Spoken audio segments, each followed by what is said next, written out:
Vous écoutez le podcast Devenir écrivain, épisode 177. Bienvenue sur Devenir écrivain, le podcast pour démarrer et réussir votre carrière d'écrivain. Et maintenant, retrouvez votre animateur Dimitri Poloski, fondateur des éditions de L'Homme sans nom et formateur.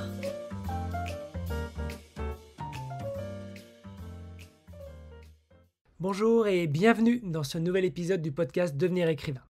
Pour celles et ceux qui ne me connaissent pas encore, je suis Dimitri Pawlowski, créateur des éditions de L'Homme sans nom et cofondateur de l'ICAR, l'Institut des carrières littéraires. Je reviens pour vous proposer une nouvelle chronique littéraire axée autour de conseils d'écriture. Après le petit aparté que j'avais fait dans le précédent podcast que j'animais autour des relations auteur-éditeur. Je vais donc faire un petit rappel de ce en quoi consiste ce format. Tout simplement, je prends un roman et je vais vous en parler à la fois sous un angle de présentation entremêlé de légères critiques littéraires et à la fois sous un angle où je m'attarde autour de quelques points bien spécifiques qui peuvent être intéressants pour vous sous un prisme d'auteur ou d'autrice. Je continue à explorer des genres différents afin de pouvoir vous guider dans de multiples directions et j'en profite pour vous rappeler et préciser une chose. Même si le roman que j'aborde lors d'un podcast ne rentre pas dans le genre littéraire dans lequel vous écrivez, les conseils que je peux donner resteront bien souvent, et même je dirais quasiment tout le temps, pertinents pour vous. Parfois pas de manière extrêmement directe, mais ils reflèteront bien souvent des points que vous pourrez appliquer en les adaptant à votre projet. De même, ils auront la possibilité de vous amener des éléments plus théoriques, et maîtriser des choses qui ne vous servent pas directement est toujours utile. D'une part, vous ne savez pas dans quel genre littéraire vous écrirez votre livre suivant. D'autre part, avoir une maîtrise plus transversale, plus purement théorique donc, est quelque chose qui va vous aider à composer votre bagage d'auteur, votre bagage d'autrice, et à faire progresser vos compétences globales. Enfin, parce qu'il est aussi toujours intéressant et utile de se tourner en matière de lecture vers d'autres genres littéraires que ceux dans lesquels on écrit, même si on écrit de manière assez spécialisée. Cela permet à la fois de voir d'autres choses, mais aussi de s'aérer l'esprit. Deux points très importants quand on se consacre de manière intensive à l'écriture. Ne pas s'enfermer, se cultiver de manière large, c'est quelque chose qui sera utile, quel que soit votre profil d'auteur, votre profil d'autrice. Je vais aujourd'hui me tourner vers un genre littéraire que je n'ai pas encore abordé, même s'il y a des ponts avec le podcast que j'avais fait autour de Hellraiser, car je vous parle aujourd'hui d'un thriller fantastique, en la personne de Hidden Pictures de Jason Rekulak, aux éditions Brajlon. Hidden Pictures est le second roman de Jason Rekulak après La Forteresse Impossible, sorti en 2017. L'homme est aussi connu pour avoir fait partie du studio créatif Quirk Books, et être une des têtes pensantes derrière l'improbable, je pense que c'est vraiment le terme adéquat, mélange entre les classiques de la littérature et des éléments de genre, voire d'horreur, notamment, et pour citer le plus connu d'entre eux, Orgueil et préjugés et Zombies, dont Rekulak a confié la réduction à Seth Graham Smith pour un résultat mélangeant Jane Austen avec des zombies et, précision importante tout de même, également des ninjas.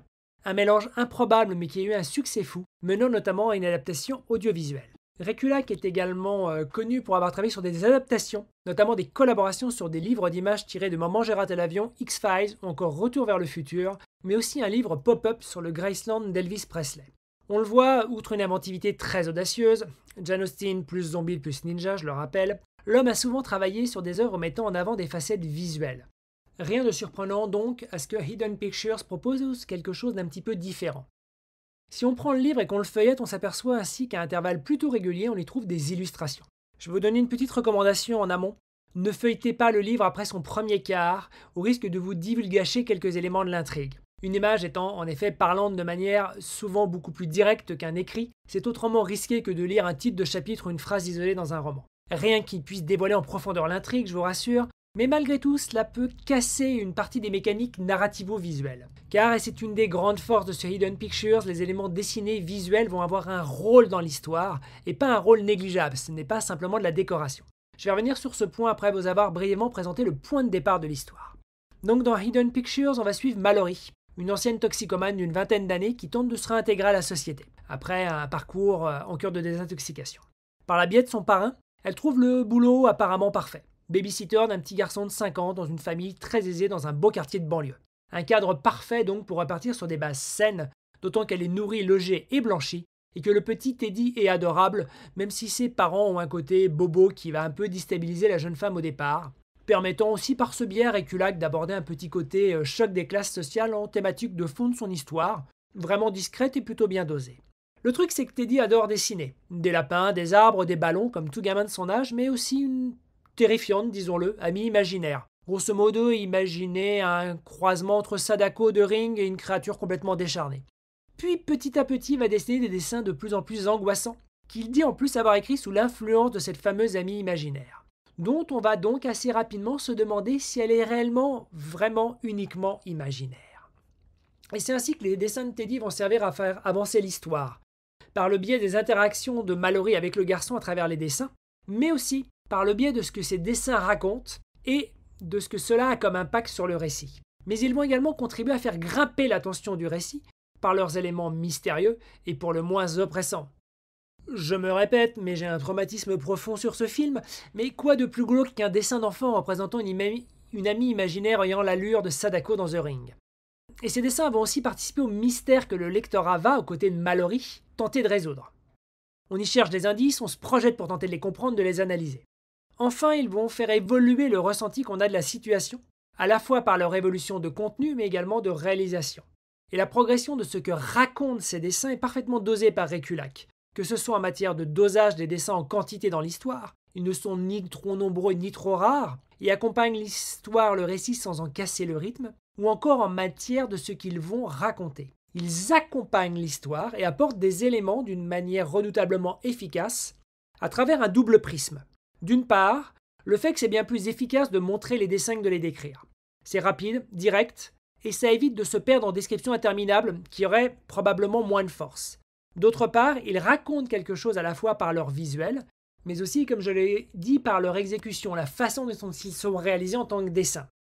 Et ainsi, ils permettent tout autant de poser une ambiance pour le lectorat que de lui donner des informations narratives d'une manière efficace. Réculac parvient à trouver un équilibre loin d'être évident pour que ces dessins servent son propos et qu'on se dise que le roman n'aurait pas pu exister sans eux. Mais une représentation visuelle magnifique et parfaitement pensée ne servirait à rien si le récit qu'elle accompagne et qu'elle guide n'était pas de qualité. Et là aussi, Réculac parvient à ses fins avec une vraie virtuosité. À travers son choix de narration première personne, on est plongé dans la psyché de Mallory. Et ça permet d'évacuer tout un pan narratif de son histoire. En effet, on ne doute pas de la véracité de ce que vit et voit Mallory. Ce choix, s'il supprime une couche narrative potentielle, a-t-elle repris de la drogue, ce qui expliquerait tout ce qu'elle imagine vivre, est au final une décision extrêmement judicieuse, en ce qu'elle permet à Réculac de se recentrer sur ce qu'il veut raconter, sans rajouter une interrogation qui au final viendrait parasiter un propos qui est quand même malgré tout déjà dense, construit autour d'un portrait de personnage en rédemption et en rémission, dans un cadre de thriller fantastique à twist et révélation.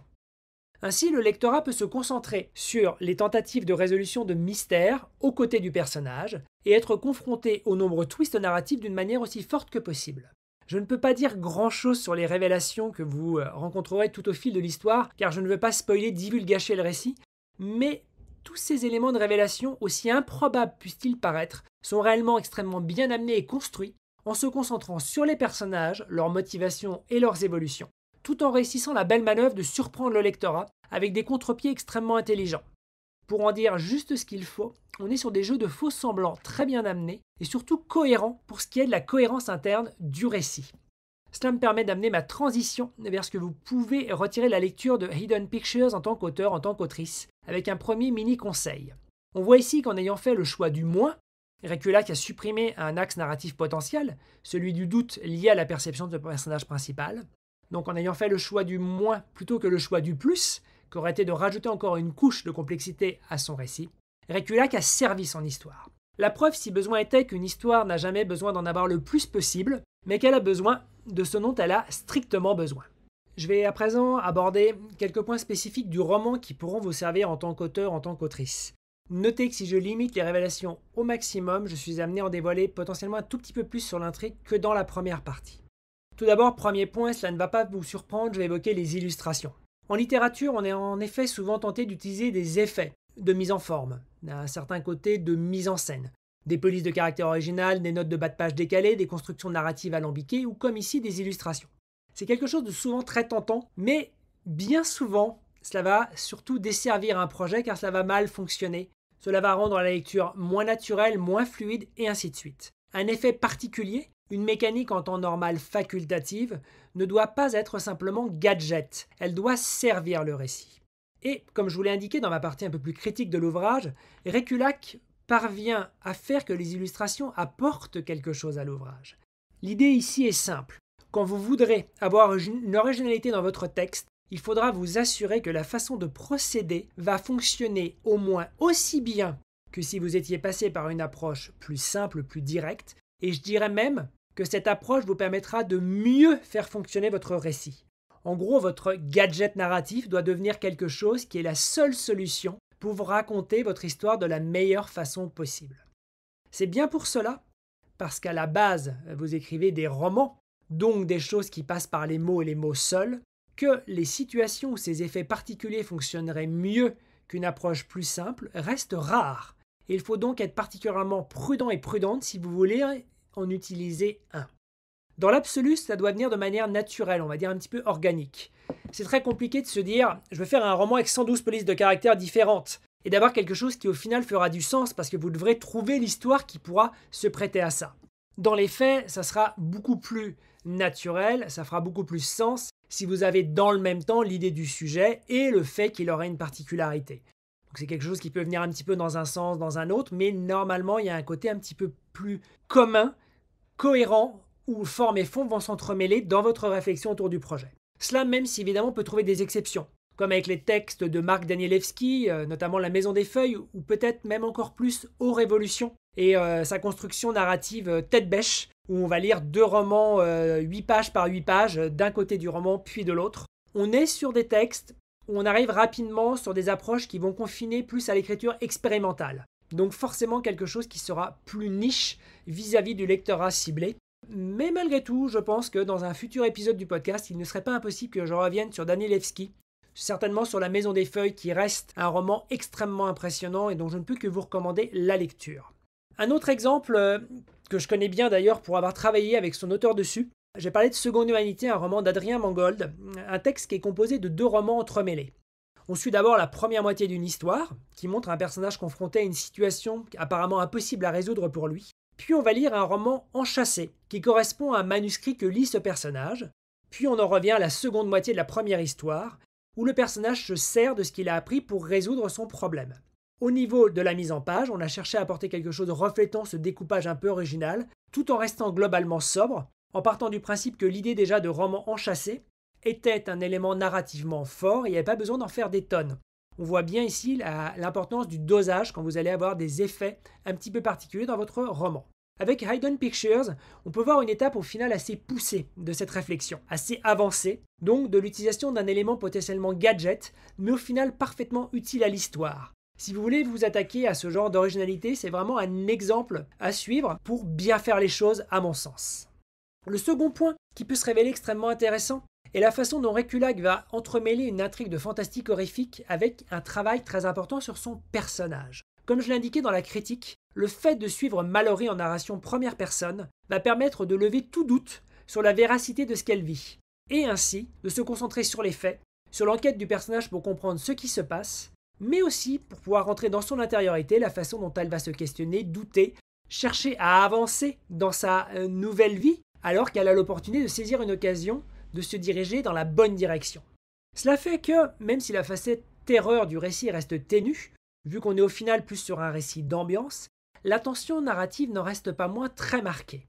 Cela parce que les enjeux se retrouvent sur un double plan. D'une part, cet événement fantastique que le lecteur sait être vrai et qui peut se révéler être une menace pour Mallory, mais aussi, voire surtout, le fait que Mallory, au fil du récit, se retrouve isolée par le fait qu'elle ne parvient pas à prouver le ressenti qu'elle a de l'ami imaginaire de Teddy, qui n'est peut-être pas si imaginaire que cela. Et ce fait se retrouve à menacer sa place de babysitter, donc ça porte vers sa réinsertion sociale, mais aussi les relations notamment amoureuses qu'elle est en train de construire dans cette nouvelle vie. C'est ainsi que Réculac instille un double enjeu, surnaturel et humain, entremêlant les deux comme une double menace sur son personnage principal. On voit bien dans la construction du récit, et je ne peux que vous inviter à vous en nourrir, la façon dont on va pouvoir entremêler un enjeu grande ampleur et hors du personnage, et quelque chose à échelle beaucoup plus humaine et dans l'intériorité de son personnage principal. Le dernier point que je tiens à évoquer est lié au concept de fusée de Tchekhov, qui vient comme son nom l'indique du dramaturge Anton Tchekhov et que je vais citer pour l'occasion. Supprimez tout ce qui n'est pas pertinent dans l'histoire. Si dans le premier acte vous dites qu'il y a un fusil accroché au mur, alors il faut absolument qu'un coup de feu soit tiré avec au second ou au troisième acte. S'il n'est pas destiné à être utilisé, il n'a rien à faire là. Dans les faits, cela dit que tout doit être essentiel au récit, mais c'est aussi, je dirais même voire plus, devenu dans l'usage un peu plus courant, un peu plus familier, un élément qu'on va placer dans le récit, qui semble potentiellement ne pas avoir d'importance, mais qui trouvera une place, et une place importante, au final, un peu plus tard, à un moment auquel on ne s'attend pas forcément. Cela dans une approche un petit peu parallèle du signe annonciateur, la fameuse chose que nos amis anglo-saxons appellent foreshadowing. Je vais vous lire un extrait du premier chapitre du roman dans lequel Mallory raconte une expérience qu'elle a vécue quand elle se droguait et où elle participait à des expériences médicales pour se payer ses doses. Dans la scène en question, elle vient de suivre une doctoresse et arrive dans une petite pièce sans fenêtre. Je démarre l'extrait.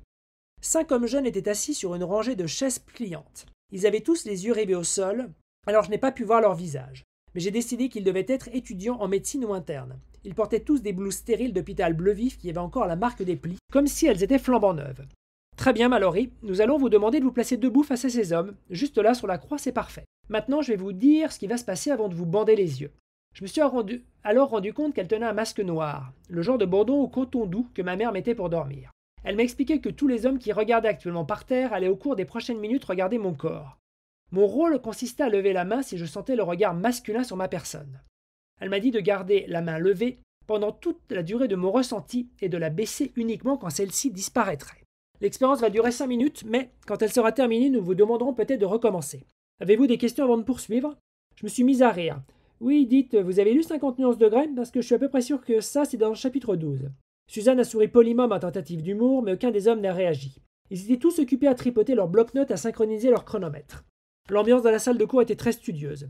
Suzanne a placé le bandeau sur mes yeux, puis a ajusté la lanière pour qu'il ne soit pas trop serré. Très bien, Mallory, vous êtes à l'aise ? Oui, oui. Vous êtes prête à commencer ? Oui. Alors je vais compter jusqu'à 3. Messieurs, préparez vos chronomètres. 1, 2, 3. C'est très bizarre de rester debout sans bouger pendant 5 minutes dans une pièce parfaitement silencieuse, les yeux bandés, en ayant conscience que des types sont sans doute en train de te regarder les seins, les fesses ou autre chose. Il n'y avait aucun bruit ou indice qui aurait pu me permettre de deviner ce qui se passait, mais je les sentais clairement m'observer. J'ai levé et baissé la main à plusieurs reprises et les 5 minutes m'ont paru durer 1 heure. Une fois qu'elles se sont écoulées, Suzanne m'a demandé de recommencer l'expérience et nous avons tout repris à zéro. Puis elle m'a demandé de recommencer une 3e fois. Et, quand elle m'a enfin retiré le bandeau, tous les hommes se sont levés pour m'applaudir, comme si je venais de remporter un Oscar. Suzanne m'a expliqué qu'ils avaient passé la semaine à réaliser cette expérience sur des centaines de femmes, mais que j'étais la première à obtenir un score quasiment parfait, à signaler le regard 3 fois avec 97% de précision. Les 2 hommes de faire une pause, puis elle m'a emmené dans son bureau et a commencé à me poser des questions. À savoir comment avais-je su que les hommes me regardaient. Je n'avais pas les mots pour le lui expliquer, je le savais, c'est tout. C'était comme un papillonnement à la périphérie de ma conscience, une sorte de 6e sens. Je parie que tu l'as déjà senti, que tu sais exactement de quoi je parle. Et puis il y a une sorte de bruit. Elle a écarquillé les yeux. Vraiment, vous entendez quelque chose ? Des fois, c'est très aigu, comme quand un moustique vient bourdonner trop près de votre oreille. Elle a attrapé son ordinateur portable avec un tel empressement qu'elle a failli le lâcher. Elle a tapé un tas de notes, puis elle m'a demandé si je serais prête à revenir dans 1 semaine pour effectuer d'autres tests. J'ai dit que pour 20 balles de l'heure, je reviendrais aussi souvent qu'elle le voulait. Je lui ai donné mon numéro de portable, elle a promis de m'appeler pour fixer un rendez-vous. Mais le soir même, j'ai changé mon iPhone contre 5 Oxy 80. Alors elle n'avait aucun moyen de me retrouver et je n'ai plus jamais entendu parler d'elle. Maintenant que je suis clean, j'ai 1 million de regrets et avoir échangé mon iPhone est le moindre d'entre eux. Mais parfois cette expérience me revient en tête et je me pose des questions. J'ai essayé de retrouver la docteure en ligne, mais comme tu l'as vu, je me souviens même pas de son nom. Un matin, j'ai pris le bus jusqu'au centre médical universitaire, j'ai essayé de retrouver l'amphithéâtre, mais le campus a complètement changé. Il y a un tas de nouveaux bâtiments et tous les repères sont brouillés. J'ai essayé de googler des phrases comme détection du regard ou perception du regard, mais tous les résultats disent qu'il ne s'agit pas d'un phénomène réel, qu'il n'y a aucune preuve que des gens ont des yeux dans le dos. J'imagine que je me suis résigné au fait que cette scène n'a pas vraiment eu lieu, que c'est un des nombreux faux souvenirs dus à mon abus de l'oxycodone, de l'héroïne et d'autres drogues. Russell, mon parrain, dit que les faux souvenirs sont courants chez les drogués. Il dit que le cerveau d'un toxico se souviendra de fantasmes heureux afin d'éviter de s'apesantir sur les vrais souvenirs, toutes les choses honteuses que nous faisons pour nous défoncer tous les plans foirés que nous avons faits aux gens bien qui nous aimaient. Déjà, on voit qu'on a une écriture extrêmement efficace, une mise en place du personnage très précise, on est vraiment dans le tout début du roman, et on a des éléments qui permettent vraiment de plonger dans son intériorité. Une narration un petit peu originale avec de temps en temps des adresses au lecteur, un effet narratif sur lequel je reviendrai peut-être dans un podcast un jour, mais je tiens à vous dire que c'est quelque chose à manier avec précaution parce que ce n'est pas évident. Mais surtout, on a un élément sur lequel on va avoir un point de doute, mais dont on se dit, si on a eu ça dans les premières pages du roman, il y a toutes les chances que ça serve à un moment ou à un autre du récit. On se pose ainsi la question naturellement, a-t-elle vraiment cette sorte de don bizarre ? Et quand les événements surnaturels surviennent, qu'elle se sent observée par une présence étrange dans le cabanon où elle est hébergée à côté de la demeure des parents de Teddy, on se dit que ce don est avéré et qu'il fait qu'elle ressent réellement la présence de l'ami imaginaire que les autres adultes ne peuvent ressentir. On a donc une première utilisation de cette scène qui semblait un peu étrange, potentiellement en partie déconnectée de la suite du récit. Ça vient la justifier, mais ça vient aussi éclairer le pourquoi du comment il arrive à Mallory ce qui lui arrive dans son interaction avec Teddy. Mais, et je ne vais pas rentrer dans les détails pour ne pas vous gâcher le plaisir de la découverte, il y aura dans l'utilisation de ce point de narration, ce don étrange de Mallory, un rebondissement très bien pensé et particulièrement inattendu, extrêmement bien justifié, et qui permettra d'éclairer certaines des révélations finales du roman d'une manière parfaitement naturelle. On retrouve aussi ici la pertinence du choix de la narration première personne, en ce qu'on est vraiment plongé dans les ressentis de Mallory, ce qui fait que ce choix de narration avec le travail sur l'intériorité du personnage et l'utilisation de ce fusil de Tchekhov résonnent très bien ensemble. En lisant Hidden Pictures, vous pourrez donc voir une utilisation parfaitement bien construite d'un fusil de Tchekhov très futé et surtout parfaitement intégré aux subtilités de la construction du roman. Nous voici arrivés à la fin de cette chronique littéraire / conseil littéraire autour de Hidden Pictures de Jason Rekulak aux éditions Brajlon. J'espère que ces conseils vous seront utiles pour vos projets d'écriture. Pour celles et ceux qui voudraient un petit peu creuser la question de l'écriture, des techniques d'écriture, n'hésitez évidemment pas à vous inscrire à notre newsletter qui vous propose des conseils d'écriture hebdomadaires, mais également qui vous permettra d'être tenu au courant des prochaines dates d'inscription pour notre prochaine session de formation proposée par l'Institut des carrières littéraires, prévue pour le début d'année prochaine. Au sein de cette formation, on vous propose un accompagnement sur 9 semaines où on vous donne une méthode de travail pour mener votre projet d'écriture de la manière la plus efficace possible, avec des exercices, une interactivité poussée avec une équipe de formateurs triés sur le volet et un retour éditorial sur le début de votre projet littéraire. Donc, si vous avez envie de passer à la vitesse supérieure dans vos projets d'écriture, inscrivez-vous à notre newsletter et n'hésitez pas à nous rejoindre à notre prochaine session de formation. D'ici là, je vous dis à très bientôt pour un prochain épisode de ce podcast. Si tu veux apprendre à écrire un roman de qualité professionnelle et séduire les éditeurs, si tu veux qu'une équipe complète de professionnels t'accompagne dans ce projet, tu dois rejoindre Devenir écrivain, projet best-seller. C'est la formation la plus complète et individualisée pour t'aider à concrétiser ton rêve d'écriture. Inscris-toi sur licar.fr/formation, licares.fr/formation pour avoir toutes les informations. Beaucoup de nos anciens stagiaires réalisent actuellement leur rêve d'être écrivain professionnel, alors toi aussi, rejoins-les sur licar.fr/formation.